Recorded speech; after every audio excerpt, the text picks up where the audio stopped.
In my last video, I visited the historic gold rush town of Barkerville. In this video, I stop at the historic Barkerville Cemetery, the little town of Wells, meet a porcupine, and make a few stops at other historic spots before heading the car camper back to Quesnel for the night. This was my first visit to the Barkerville Cemetery that was established in 1863. By the time Barkerville became a provincial heritage property a century later, the identities of many of the people buried here were lost. It's estimated that up to 1/3 of the graves are unmarked.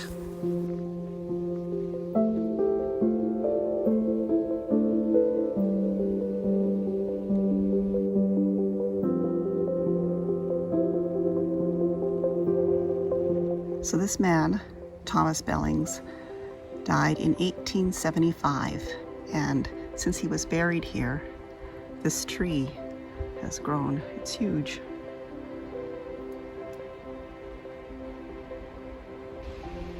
Gertrude Phelps passed November 6th or 5th maybe in 1889.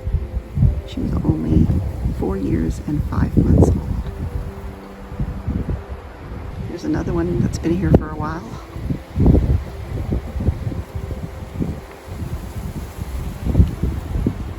Died July 19th, 1880, only 9 months old. So this is the grave of Billy Barker, but it's not the right Billy Barker. That Billy Barker is buried in a pauper's grave in Victoria.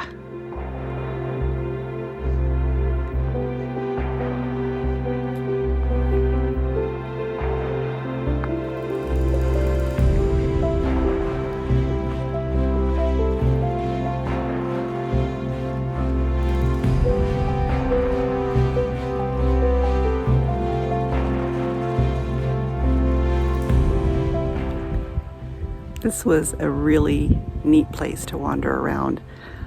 I met the archaeological supervisor, I guess, who is busy trying to map out all of the graves that are here. They are still selling plots here at $200 a pop. Pretty cheap. But it was a very interesting place to wander around and read the gravestones. Some very, very old ones.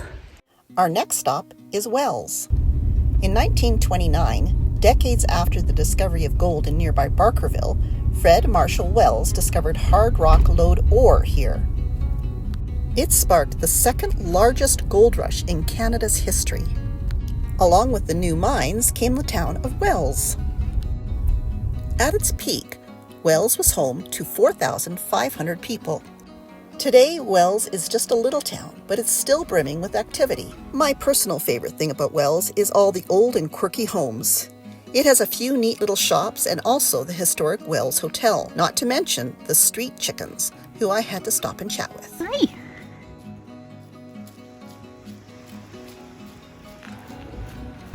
Back on the Barkerville Highway and heading towards Quesnel, I spied a sign for another interesting stop.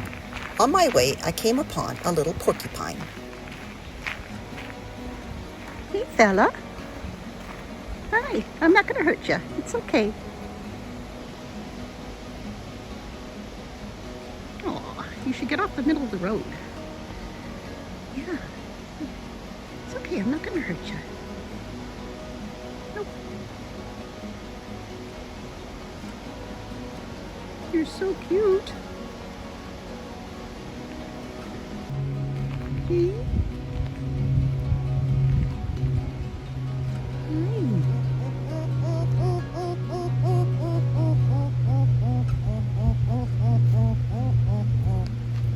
Yeah, I know. I'm not going to hurt you. But you just don't seem very well.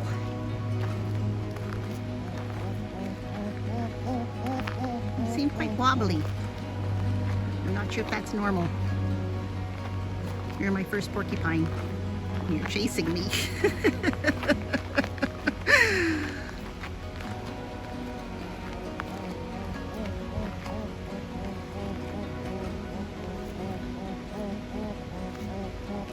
Hey.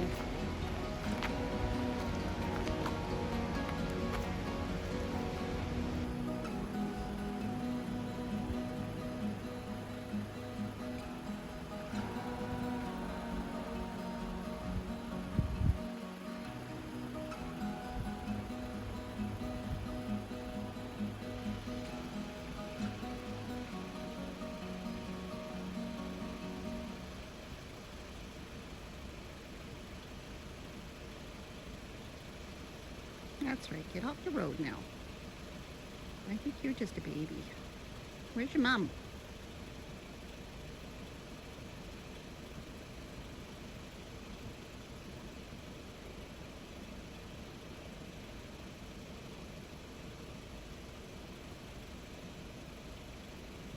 Good luck, porcupine.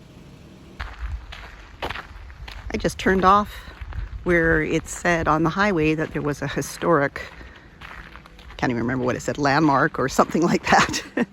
And it brought me down to this old place that used to be called Stanley. Let's go take a look. Gold was discovered near here in 1861 and resulted in the towns of Stanley and Van Winkle springing up close by. This hilltop cemetery likely came into being soon after. There are 36 open Chinese graves here. The bones were dug up long ago and shipped to Victoria, BC, and then on to Hong Kong to be distributed amongst families and buried in family plots.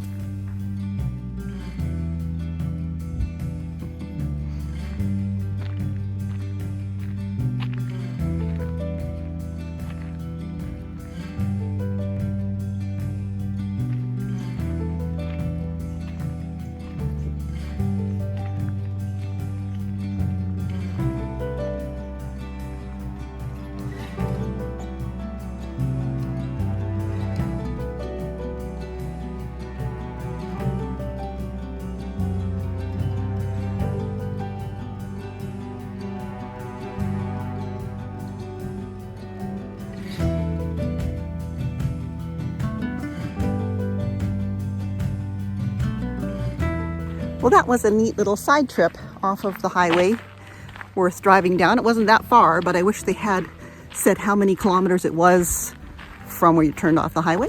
Wasn't that far, but it's all gravel. But yeah, a neat little stop. Glad I did it. So I just spotted an old building up this road here. So we're gonna go up and check it out. Have to drive through a big mud puddle to get there though. Yeah.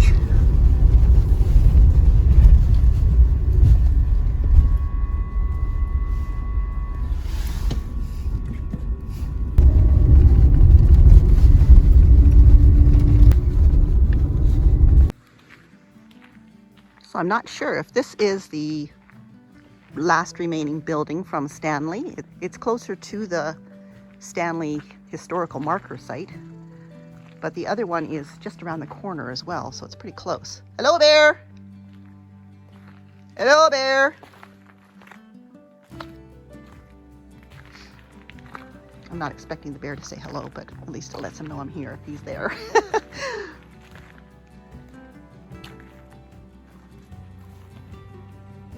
Wow.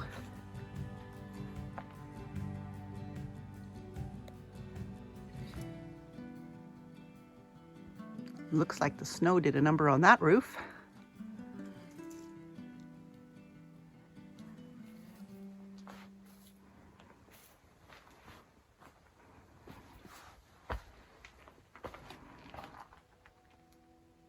Looks like it had a floor at one point with maybe a dugout root cellar. A couple of old stoves. They're not that old though. We used to have one in our first house. Like a circulating stove. It's got like a box built around the stove part, so the heat circulates around the stove. Those are stairs on that white cupboard on the back of it. I'm not going to go over there though. There are tons of nails on the floor, big nails. There's nobody hiding behind the door. But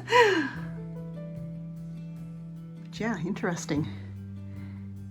The logs on the inside have been hewn flat and then filled with other pieces of wood, so it makes a nice flat surface on the inside.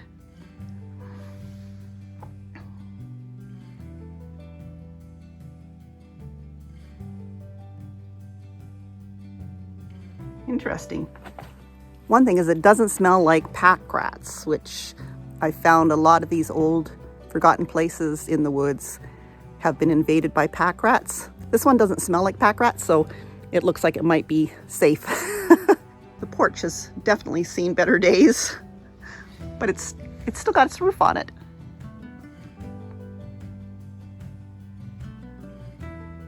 You can tell by the corners of this that whoever built this knew what they were doing. Really nicely fit. So this is the other place, the one that I saw as I was coming in. We won't be able to go in and take too close a look just because it does say it's private property and we are supposed to keep out. So I'm just gonna take some pictures.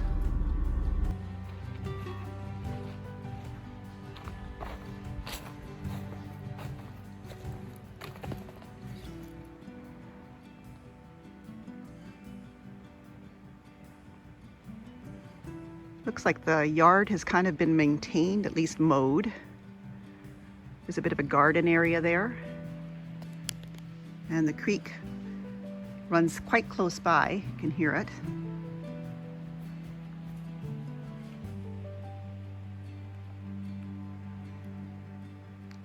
That is a hand-hewn log house, 2 stories.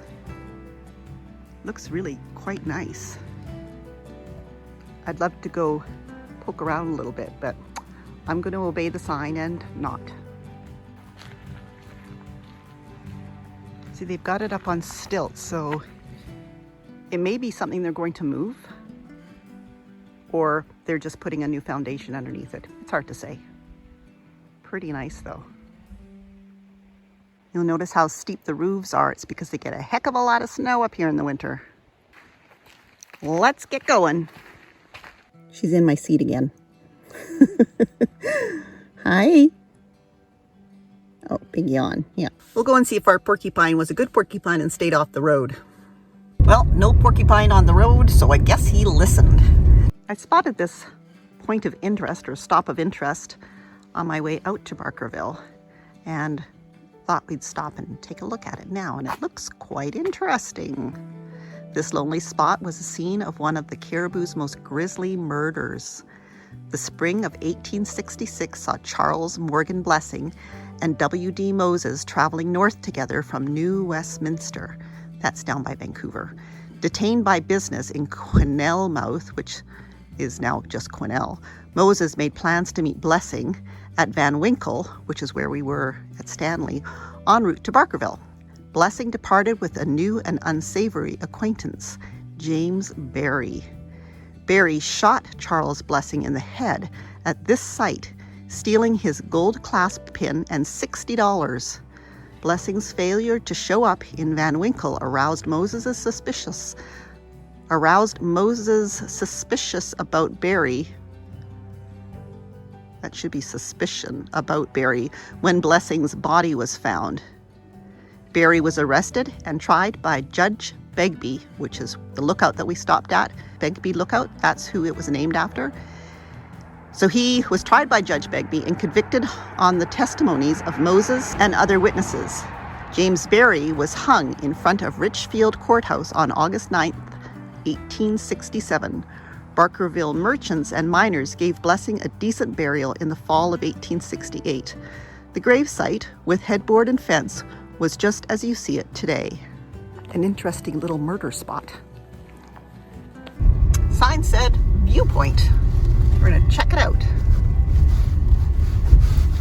I think this is also a place that you can spend the night, but I'm not going to. I'm just heading back to Quesnel today. This spot is called Lover's Leap or Mexican Hill. On the old road, this hill was a long, winding, treacherous grade, particularly in winter. It is named for one of the many Mexicans who made their living freighting goods to the goldfields. Anton Parade, I'm not sure that's how they say it, was killed on this hill when his sleigh overturned and he was trapped beneath the heavy load. His gravesite is near the foot of the hill, even though many of the corners and switchbacks have been removed with the new roadbed. Mexican Hill is still the steepest grade on the Barkerville Road, and they just finished repaving it. They were just finishing up yesterday, and they're gone today, so it's a nice new paved smooth road.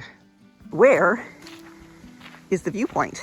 This should maybe have been a stop of interest rather than a viewpoint, because there really isn't a view. There is down there. If you look way down there, there's a view there. Yeah, no view. Old road, which may have been the original road. There's a thought. But that just looks like it goes off into the woods, and there's a tree across it down there, so I'm not going to go down there. Oh well, no view. Did get a little bit more history though with Mexican Hill. That was interesting. Wonder where his grave is at the bottom of the hill. So this is driving down Mexican Hill. It is quite steep. I think it's at 9% grade up there. They must keep it well sanded during the winter time even now. So Freddie and Gracie and I are all settled in the car camper for the night here at the Quesnel Rec Center. This is going to be our second night of staying here, but we spent last night at the Jacket Club's lake rest area out by Wells, BC.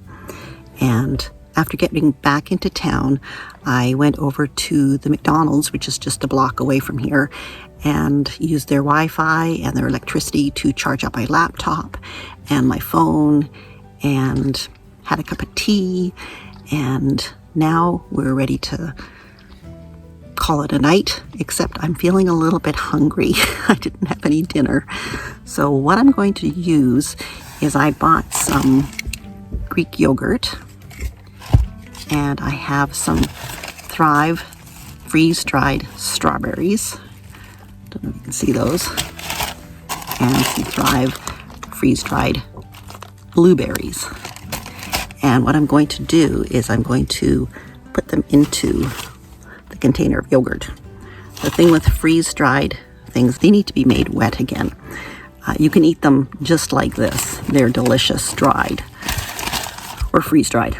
But I'm going to put them into my plain Greek yogurt and add a little bit of my sweetener to the yogurt as well, and just eat it right out of the container so I don't have to make any dirty dishes, and that'll do me for tonight. So I've opened up the yogurt, and I'm going to take a handful of the, oops, it's hard to do one-handed, handful of the freeze-dried blueberries, and I'm going to drop them in there.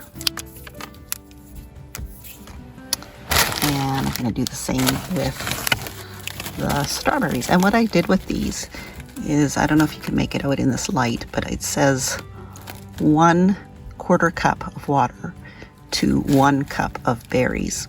So I wrote on each bag, because I took all of the freeze-dried foods out of their tin can containers because it would have taken up way more room. So I just dumped them all into Ziploc bags and wrote down how much water is needed to reconstitute a cup of whatever it is. So I've got the berries here, I've got vegetables, I've got meat, and they're all delicious. So I just have to remember to rehydrate them before I need to use them. So I've got chicken and I've got ground beef, and I think that's the only protein I brought with me was the chicken and the ground beef. But I brought all kinds of vegetables and stuff, and I'll do a video at some point to show you how I use them. So there's the berries in there, and I added my sweetener. I'm just going to start stirring them up.